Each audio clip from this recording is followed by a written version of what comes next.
Aujourd'hui, on va rejoindre les jeunes du centre social Saint-Martin. Ils préparent le spectacle Harmonie dont on vous a déjà parlé il y a quelques mois, cet été plus précisément. Vous allez voir, le spectacle a changé de nom et il répète ici à la Manufacture hors les murs.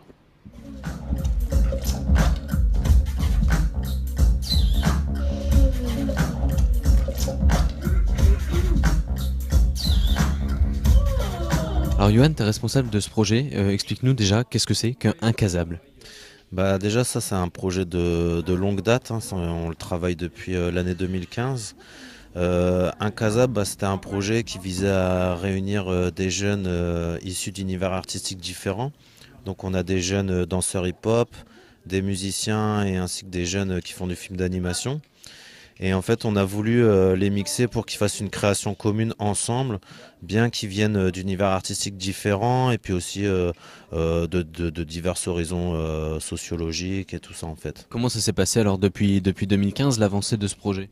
Bah alors en 2015, on les a réunis en séjour en fait, sur un séjour artistique avec les différents intervenants du projet qui sont pour la plupart toujours les mêmes, mis à part un ou deux sur des problèmes de disponibilité, donc on a dû s'adapter aussi. Durant ce séjour, donc ils ont pu se rapprocher et vivre ensemble, mais aussi justement commencer à construire cette création.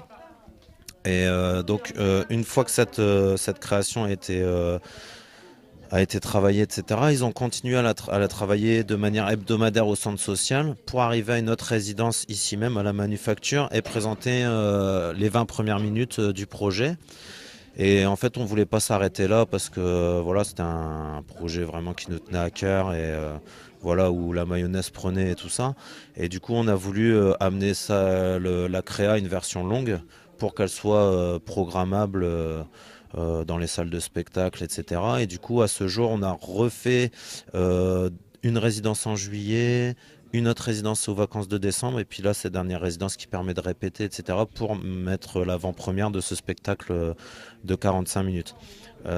Juste pour précision, au début, Incasable s'appelait Harmonie, parce que justement, c'était vraiment mettre en harmonie les différents jeunes et raconter leur histoire à travers ce spectacle. Une fois que l'harmonie a été créée, on a voulu aller plus loin et justement démontrer qu'il fallait sortir des stéréotypes, des jugements que la société peut souvent nous imposer et qui sont des freins à la créativité, à la création de choses, etc. Et démontrer que justement quand on casse tous ces codes et qu'on passe au-dessus, chaque différence et particularité sont des enrichissements à prendre en compte pour créer quelque chose de nouveau et de frais. Alors ce spectacle, qu'est-ce qu'on retrouve? C'est pas du théâtre, c'est plus de la danse, de la musique, le film d'animation, tu l'as dit. Comment est-ce que tout ça, ça se mêle sur scène? Il y a un gros travail de coordination. Donc effectivement, le fait qu'il y ait plusieurs univers artistiques, en plus on a de l'art vivant et de l'art visuel, c'était déjà travaillé avec différents intervenants qui étaient spécialistes dans chacun des domaines, mais aussi pour coordonner tout ça, il a fallu faire appel à Diane, hein, qui est metteuse en scène chez la compagnie de Trot, pour justement réussir à mettre tout ça en exergue et chacun a dû trouver un peu ses repères, travailler en fonction des autres, etc. pour pouvoir aboutir justement à cette harmonisation des différents supports artistiques. Alors la finalité de ce spectacle que vous avez préparé, elle aura lieu au théâtre Jean Villard. Tu nous rappelles un petit peu la date et puis comment ça va se passer? Donc ça va se passer le 12 avril au Théâtre Jean Villard à 15 heures. Et en fait, on voulait aussi justement inviter au maximum les centres sociaux et de la ville et des alentours du département, etc. pour justement que le travail des jeunes soit déjà mis en valeur par le plus grand nombre, mais aussi pour peut-être justement insuffler une dynamique pour les autres jeunes des différents centres de la ville et du département pour voilà, voir s'ils peuvent aussi prétendre à ce genre de parcours. Voilà, c'est des jeunes qui, par rapport à la persévérance qu'ils ont eue à travers ce projet, l'implication, etc., qui servent aussi quelque part de modèle pour impulser des choses et justement où souvent la jeunesse est critiquée, etc., démontrer que la jeunesse, avec de l'envie, de l'accompagnement, etc., peuvent créer de belles choses.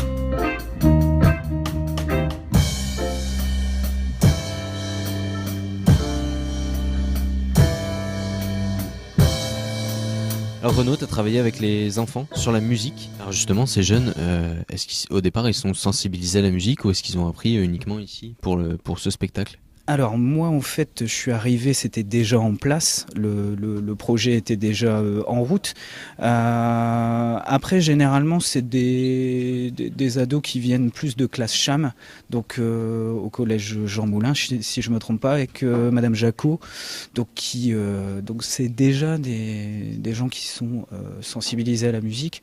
Après moi personnellement je suis plus sur presque entre guillemets du coaching de groupe, parce que je leur donne des petites clés de compréhension, soit dans la lecture de la musique, soit après dans la composition aussi, pour essayer de les aiguiller.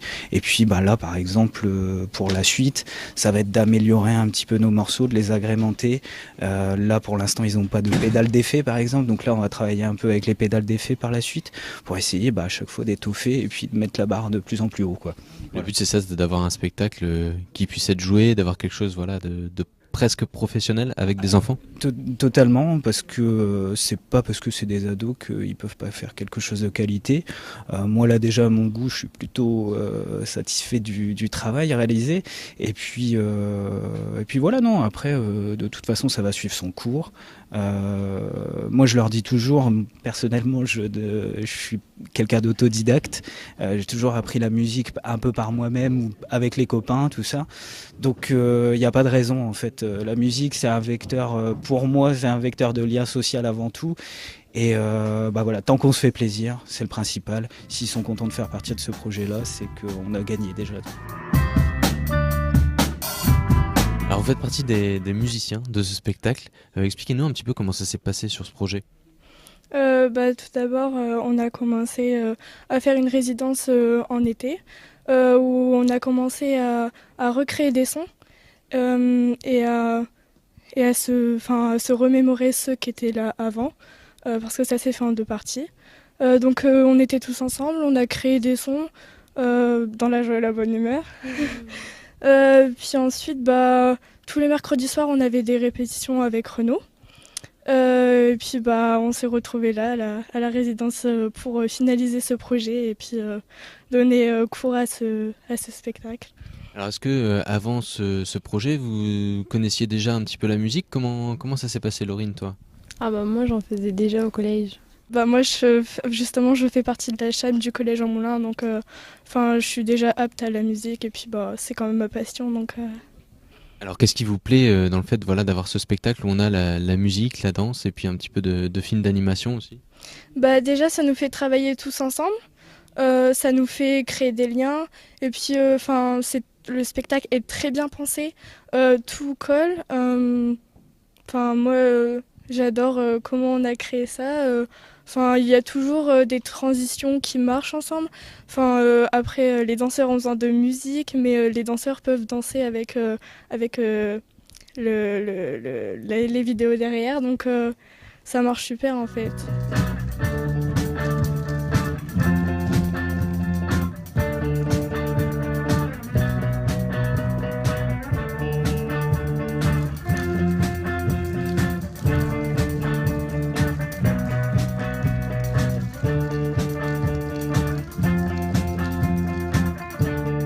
Alors vous faites partie des 8 danseurs de ce spectacle. Expliquez-nous un petit peu déjà ce que vous faites comme type de danse. Du hip-hop. On fait du hip-hop. Alors comment est-ce que vous avez travaillé ça tout au long de ces 2 ans où le spectacle s'est créé? On a travaillé des semaines, des jours, donc le mardi, le mercredi, le samedi. Et le vendredi quelquefois, mais c'est pas souvent pour la résidence. Okay. Au niveau de ce spectacle, comment est-ce que vous avez créé? C'est quoi? C'est des chorégraphies? Comment est-ce que ça s'est mis en place? Il y a des chorégraphies et des impros. Donc on reste pendant un certain temps en faisant ce qu'on veut en fonction de la musique. Alors c'est quoi les différentes danses que vous avez mis en place?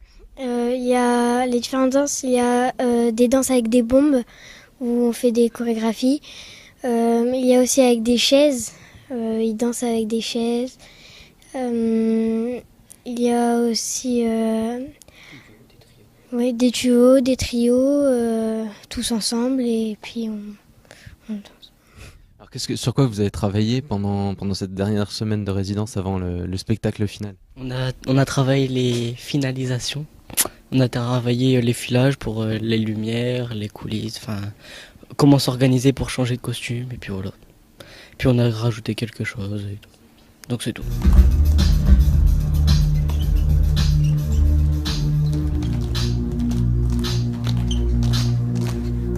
Vous êtes les chorégraphes de ce spectacle. Expliquez-nous un petit peu les différentes danses qu'on retrouve dans ce spectacle. Alors dans le spectacle, on va retrouver de la danse debout, particulièrement du popping, qui est à base de contraction musculaire. Et on va trouver aussi un peu de break, donc c'est la danse qui se fait plutôt au sol. Comment vous avez fait pour mêler avec les autres disciplines? Il y a le film d'animation, il y a la musique aussi jouée par les ados. Alors d'abord les ados ont créé des chorégraphies, puis ceux du film d'animation sont venus, ils ont travaillé ensemble pour filmer certaines vidéos, pour faire des découpes, chaque groupe en fait s'est aidé et on a essayé de travailler justement en relation avec les 3 groupes, donc la musique, le film d'animation et la chorégraphie. On dit souvent après les ados que c'est difficile de les faire travailler sur un projet long, etc. Là on voit c'est un projet de 2 ans, finalement tout s'est bien passé? Bah oui, tout s'est bien passé. Bon, c'est sûr qu'il y a eu des moments où ils en avaient un peu marre, surtout les moments où en fait les intervenants sont pas là, où ils doivent tout seuls répéter des chorégraphies. En plus, ils sont pas forcément avec les musiciens alors qu'ils ont besoin de la musique. Ils ont pas forcément la vidéo alors qu'ils peuvent en avoir besoin aussi. Du coup, comme ils sont pas dans les conditions réelles du spectacle, pour eux, c'est sûr que c'était plus difficile de se mettre dedans. Mais là, à chaque résidence, ils sont prêts.